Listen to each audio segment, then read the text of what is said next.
नैषध 22 सर्ग का एक विशाल अलंकार शैली का महाकाव्य है। उसके 22 सर्ग के कथानक में नल दमयंती प्रसंग है। प्रथम सर्ग में कवि ने राजा नल का वर्णन किया है। निषद देश के राजा नल अत्यंत गुणी, रूपवान, विद्वान एवं दानी थे। उनका विशाल साम्राज्य था तथा उसमें सार्वभौम के लक्षण विद्यमान थे। उसी समय भीमनंदिनी दमयंती महाराज नल के रूप और गुणों को सुनकर उनके प्रति अनुरक्त हो गई। लोगों के मुख से दमयंती के लोकोत्तर सौंदर्य को सुनकर नल के हृदय में भी उसके प्रति अनुराग हुआ। तदंतर नल की प्रेम दशा का वर्णन किया गया है। प्रयत्न करने पर भी दमयंती विरहजन्य पांडुता, कृशता, निश्वास आदि काम चिन्हों को वे नहीं छिपा सकी। उन्हें कहीं शांति नहीं मिली और अंत में उन्होंने उद्यान जाने का निश्चय किया। उपवन गमन प्रसंग में अश्व, सेना प्रयाण आदि का वर्णन है।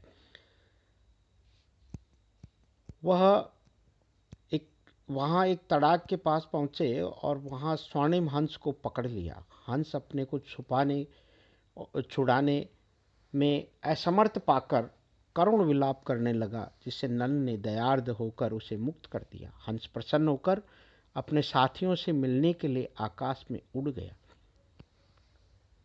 द्वितीय सर्ग हंस के हर्षोल्लास से प्रारंभ होता है। पुनः उसने अपने कृतज्ञता प्रकाशनार्थ नल के पास आकर दमयंती के अनुपम लावण्य की प्रशंसा की, उसका नक्शिक वर्णन किया। प्राय सभी उपमान उसके अंगों से हीन बताए। उसने नल के हृदय में दमयंती के रूप की प्रतिष्ठापना कर दी। उसने नल को वचन दिया कि वह दमयंती के समक्ष उसके शौर्य सौंदर्य की प्रशंसा करके उसके हृदय में नल के प्रति ऐसा स्थान बना देगा कि उसका उन्मूलन देवगण भी न कर सकेंगे। नल उसकी बात से सहमत हो गए और दमयंती के प्रति अपना प्रेम अभिव्यक्त किया। तदनंतर हंस ने कुंडिनपुर को प्रस्थान किया, जिसका विशद वर्णन है। वहाँ उसने प्रमोदोद्यान में सखियों के साथ विहार करते हुए दमयंती को देखा और उसके समीप जाने का विचार किया। नैषध चरितम के तृतीय सर्ग में कवि ने बड़ा चमत्कारी वर्णन किया है। हंस दमयंती के पास जाकर पृथ्वी पर उतरता है, जिसे वह पकड़ने का प्रयत्न करती है। हंस उसे वन के सघन भाग में ले जाकर एकांत में उससे वार्तालाप करता है। अपना परिचय देने के पश्चात वह नल के गुणों और सौंदर्य का वर्णन करता है। उसने दमयंती के हृदय में नल के प्रति प्रगाढ़ अनुराग जमा दिया। वार्तालाप क्रम में दमयंती ने नल के प्रति अपने प्रेम को स्पष्ट शब्दों में स्वीकार किया तथा लज्जा का परित्याग कर हंस से इस कार्य को सफल बनाने की प्रार्थना की। हंस ने दमयंती को आश्वस्त किया और नल की कामजन्य दशा के वर्णन से उसके अगाध प्रेम का विश्वास दिलाया। साथ ही अपने उदार गुणों द्वारा नल को आकृष्ट करने पर बधाई दी। दमयंती की सखियों के वहां आ जाने पर हंस उड़ गया और नल के पास लौटकर अपनी यात्रा की सफलता का वर्णन उसने सुनाया।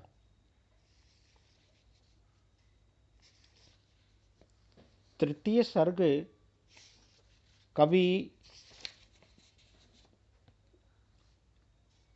श्री हर्ष ने बड़ा सुंदर विवेचन के साथ प्रस्तुत किया है।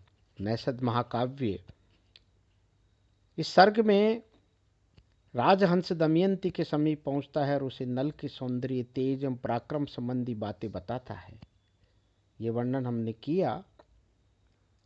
इसके साथ ही तृतीय सर्ग की कथा वस्तु में विप्रलंब श्रृंगार की प्रधानता है और इसकी मार्मिक अभिव्यक्ति हुई है। साथ ही कहीं कहीं श्री हर्ष ने दार्शनिक वर्णन भी इसमें कर दिया है।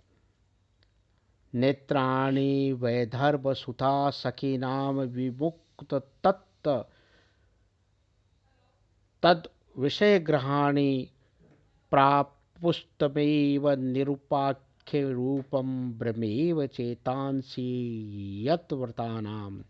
अर्थात विदर्भ राजकुमारी दमयंती की सखियों के नेत्र उन उन विषयों को देखने से विमुक्त हुए, एकाकी संचरणशील अनिर्वचनीय रूप वाले उस हंस को उस प्रकार देखने लगे जिस प्रकार सृग चंदन वनितादि विषयों से मुक्त योगियों के चित्त अद्वितीय अनिर्वचनीय स्वरूप वाले ब्रह्म का साक्षात्कार करने लगे। श्री हर्ष ने यहाँ दार्शनिक चिंतन प्रस्तुत कर दिया। तृतीय सर्ग में कवि ने हंस के द्वारा राजा नल की काम दशाओं एवं गुणों का विशद वर्णन कराया है। साथ ही दमयंती के बालाजन्य शील शैल की उच्चता का भी पूरा ध्यान रखा है। इस सर्ग में हंस दमयंती के संवाद बड़े चमत्कार पूर्ण है। सर्ग के अंत में दमयंती की सखियों के व्यंग्यात्मक संवाद भी कुतूहलवर्धक है। संक्षेप में हम कह सकते हैं कि नैषद के तृतीय सर्ग में श्री हर्ष का कल्पना चातुर्य, उक्ति वैचित्र्य, सूक्ष्मदर्शिनी बुद्धि, मृदु भावनाओं की मसृणता तथा पांडित्य पद पद पर अभिव्यक्त हुआ है। ये सर्ग रसास्वाद एवं पांडित्य की दृष्टि से अनुपम है।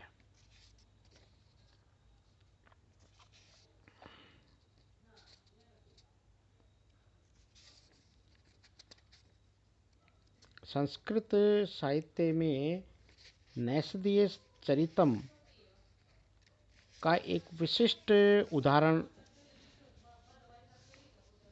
रहा है। एक श्लोक देखिए, मनस्तु यम नोजति जातु यातु मनोरथः कंठपथम कथम सह का नाम बाला द्विज राज पाणी ग्रहाभिलाषम कथियेद विज्ञा।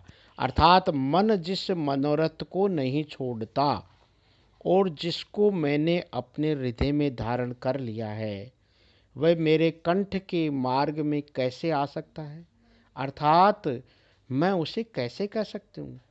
हे हंस, कौन सी कुलीन कन्या नल के साथ पानी ग्रहण करने की अभिलाषा को अपने मुख से व्यक्त कर सकती है। दूसरे अर्थ में, कौन विवेकवती कन्या चंद्रमा को पकड़ने की अभिलाषा कर सकती है। ये तृतीय सर्ग में कवि ने उक्ति वैचित्र्यपूर्ण वैदग्धिक नैषद में वर्णित किया है। श्री हर्ष विशुद्ध विदग्ध पदावली के आचार्य हैं। नल की वियोग पीड़ा से विफल कटाक्षापेक्ष को भूलने वाली आंखों के लिए कवि ने बड़ा सुंदर वर्णन वहाँ किया है। इस प्रकार यदि हम समीक्षा करें तो नैषधीय चरितम तृतीय सर्ग की जो समीक्षात्मक विवेचना है वह अनुपम है।